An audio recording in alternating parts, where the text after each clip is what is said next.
Well, hello everybody, welcome to Life on Board AmyJo. And as you can see, we have now moved, haven't we, Chris? We certainly have. We are now in Gloucester docks and it's lovely. I'm a bit on a wobbly pontoon though, it's taking me a bit getting used to. Yeah, we locked through Avon Lock on the River Avon. As you recall, we stayed in Tewkesbury 2 days. We've come down the semi-tidal section of the River Severn and we've come up through Gloucester Lock into the docks, which puts us onto the Gloucester and Sharpness Canal. And our next trip is going to be the farthest point that we've ever travelled in AmyJo, and that's at Sharpness. Yeah. But for this one, we're just going to review what we did when we left the Avon Lock. So sit back and enjoy. On today's trip, we head out of Tewkesbury via the Avon Lock down to Tewkesbury Junction.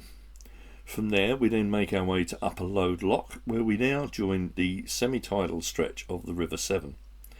We follow this through for several miles until we end up at Upper Parting. Here we take the man-made route of the river rather than the tidal route up to Gloucester Dock.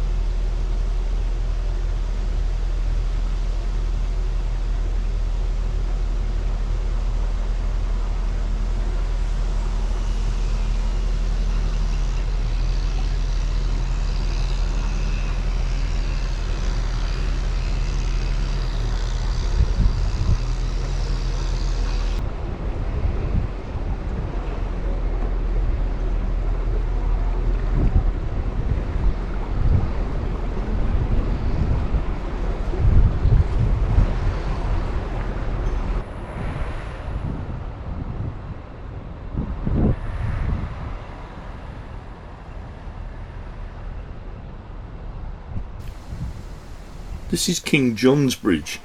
Tradition relates that the bridge across the Avon was built by King John, and certainly in 1205 the bailiff of Tewkesbury was to have 2 oaks for making the bridge.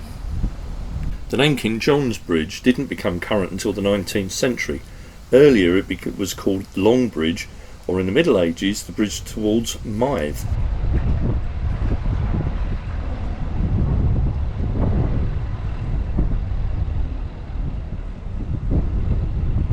Just after the bridge there are some visitor moorings, but they are very popular and there was no room for us to moor AmyJo there, so it was a good job we stopped back at the marina.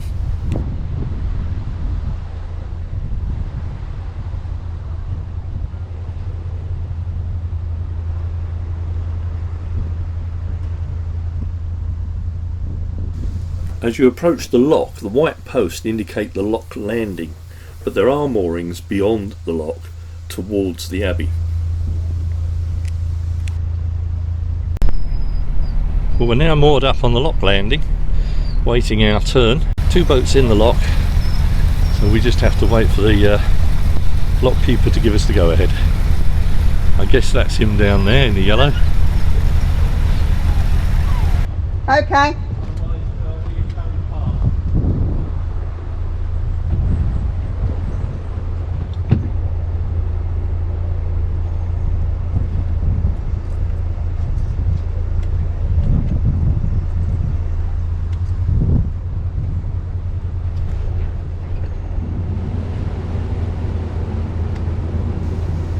The river has narrowed at this point and it was quite tight to make a 90-degree turn with AmyJo, so I decided to gently nudge the bow of the boat onto the lock wall in front of it and pivot round to make the turn into the lock.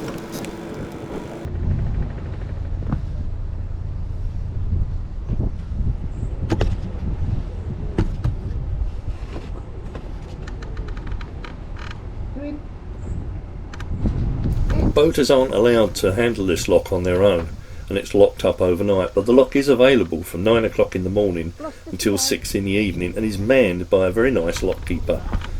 All the lock system is fully automated and he manages all that from the little hut just behind him in the picture here.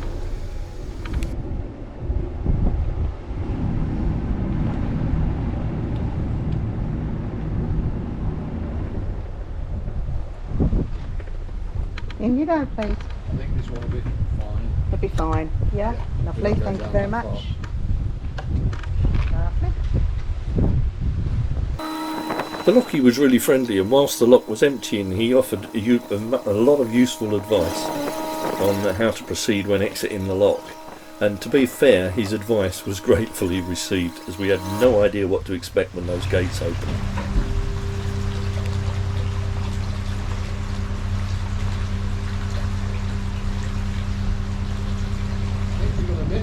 Yeah, we are. Just. Yeah, we'll do it. Just.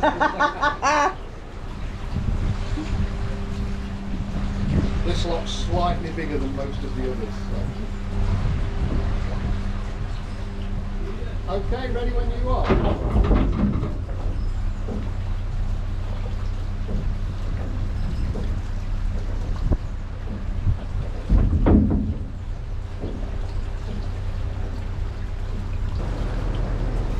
We had a small fiberglass cabin cruiser alongside us, so after waiting for a few minutes for them to leave the lock, we then made our exit.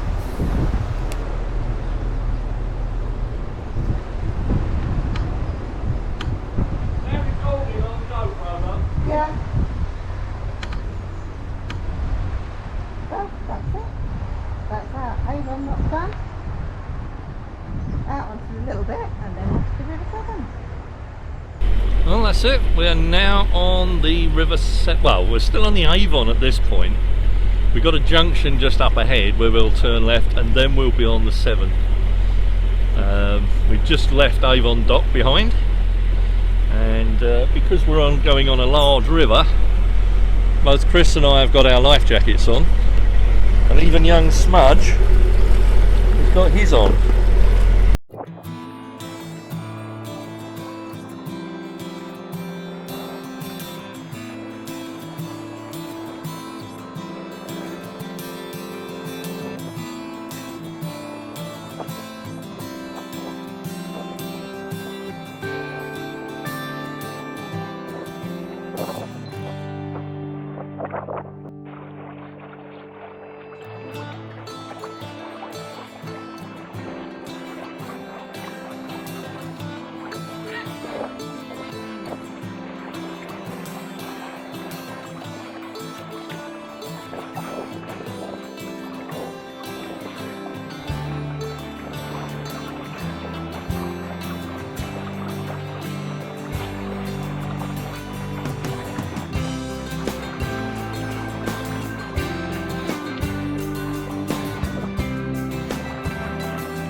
This is Upper Load Lock, and we pulled in alongside another narrow boat and a wide beam boat in the lock side by side. But just look at the size of it. This is in front of us. There must have been about 100 feet where we were actually sat in, and then this section in front. It was massive. And the reason for the size is that this lock marks the demarcation between the non-tidal and the semi-tidal section of the River Severn. The reason for that extra space in front of us is because literally just out of view either side of the video is another set of doors, and this second set of doors are used as a flood defence. Notice the walls further away from us are a lot lower than the walls that we came in alongside, and that's the reason why the lock has two chambers.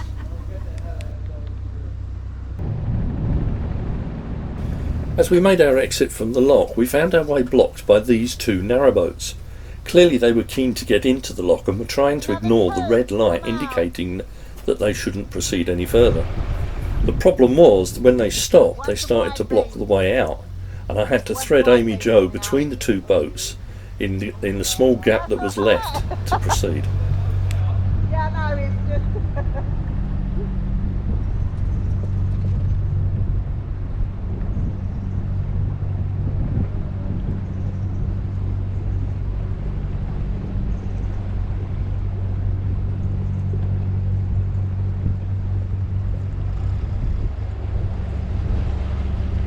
There's a wide beam coming out as well, so you'll need to... Well, we thought the River Avon was big. Just have a look at this. And we're in the upper reaches of the Severn here. Well, I say upper reaches, we've still got a while to go to Sharpness yet. This is upstream of Gloucester. And that's behind me. That was Upper Load Lock we've just come through. And yes, I've got my life jacket on today. We are on what they call the semi-tidal section of the River Severn. So as you come out of Tewkesbury, you come to a lock called the Upper Load Lock, and then where we are now, below the lock, this is semi-tidal. So in other words, on a higher tide, anything over 9 metres, this river can flow in the opposite direction. The moment today's high tide is this evening, and it's only a 6 metre tide, so we are good to go down on the tide, as it were.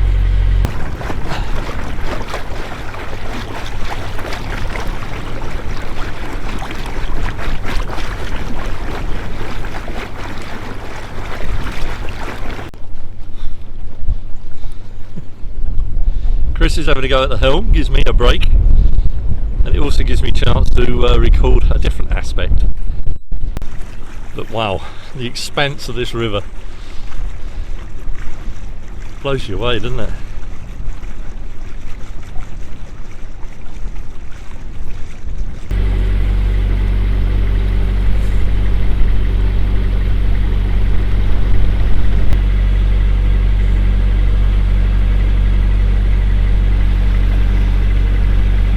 Red Lion pub. We're about a third of the way along our trip now to Gloucester docks. A further hour of cruising saw us come up to a junction called Upper Parting. Here the river bears right down and carries on to the tidal section called Lower Parting, but we wanted to go to Gloucester, so we turned left onto the man-made cut that leads up to the lock 3 miles further on. And the wide beam's coming in alongside us, I think.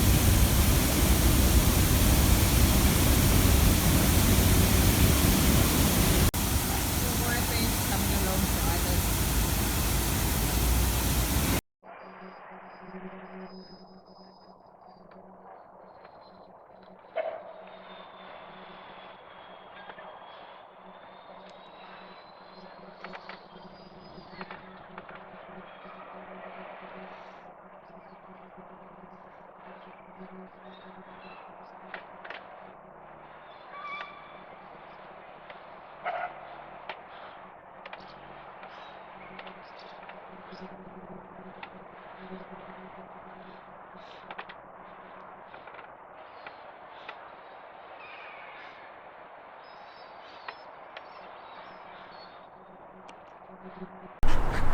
Well, there you go, folks. Hope you enjoyed that.